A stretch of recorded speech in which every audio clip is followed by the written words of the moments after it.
Assalamualaikum warahmatullahi wabarakatuh. Sejarah kebudayaan Islam kali ini masih membahas lanjutan tentang perjalanan hijrah Nabi dari Makkah ke Madinah. Kisah Suraqah. Ketika itu Quraisy mengadakan sayembara dengan hadiah 100 ekor unta bagi orang yang dapat menyerahkan Nabi Muhammad. Suraqah bin Malik bin Jushum, salah seorang dari Quraisy yang menginginkan hadiah tersebut seorang diri saja.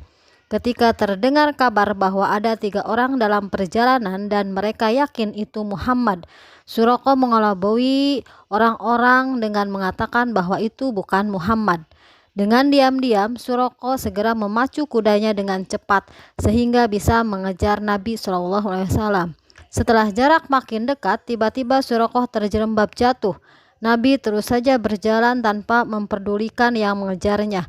Setelah berhasil mendekati lagi dengan pedang terhunus, lagi-lagi kudanya terjerembab. Sementara Nabi terus berjalan.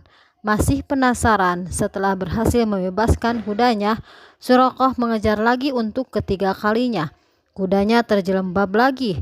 Kali ini diikuti dengan debu yang bertaburan di udara.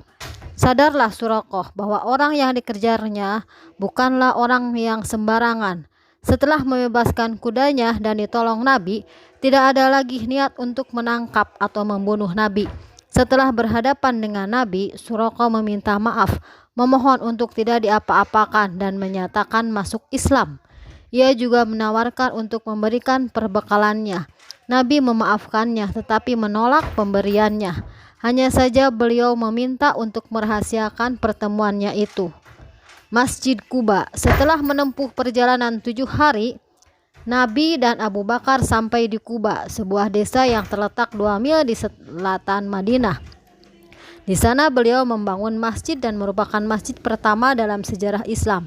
Nabi tinggal di Quba selama 4 hari. Pada Jumat bertemu dengan Ali bin Abi Thalib yang menyusulnya. Di sini pula Nabi menerima keislaman Salman Al-Farisi, pemeluk agama Kristen dari Persia. Kemudian Nabi dan para sahabatnya melanjutkan perjalanan ke Yasrib. Ketika sampai di perkampungan Bani Salim bin Auf, Nabi melaksanakan sholat Jumat. Inilah sholat Jumat dan khutbah yang pertama dalam Islam. Tiba di Madinah, perjalanan hijrah Nabi berlangsung selama 14 hari. Sebelumnya Nabi ditemui oleh Jubair bin Awam, ketika itu berusia 21 tahun, yang membawakan jubah putih agar dikenakan Nabi saat memasuki kota Yasrib. Para penduduk Madinah menunggu kedatangan Nabi di Harrah, sebuah perbukitan batu hitam yang bisa melihat rombongan Nabi dari kejauhan. Tepat pada hari Senin 20 September 622 Masehi, Nabi dan rombongan disambut sukacita oleh penduduk Yasrib dengan tabuhan gendang dan rebana dengan syair Tola al-Badru alaina. Unta yang ditunggangi Rasulullah berhenti di pekarangan rumah Abu Ayyub al-Ansori. Di sana beliau tinggal beberapa bulan sebelum akhirnya membangun Masjid Nabawi dan rumah untuk beliau tinggal di atas sebuah tanah yang dibeli dari kakak beradik yatim piatu.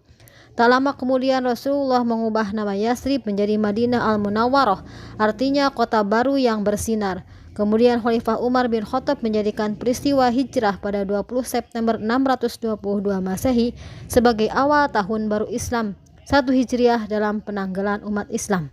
Demikian materi kali ini. Wassalamualaikum warahmatullahi wabarakatuh.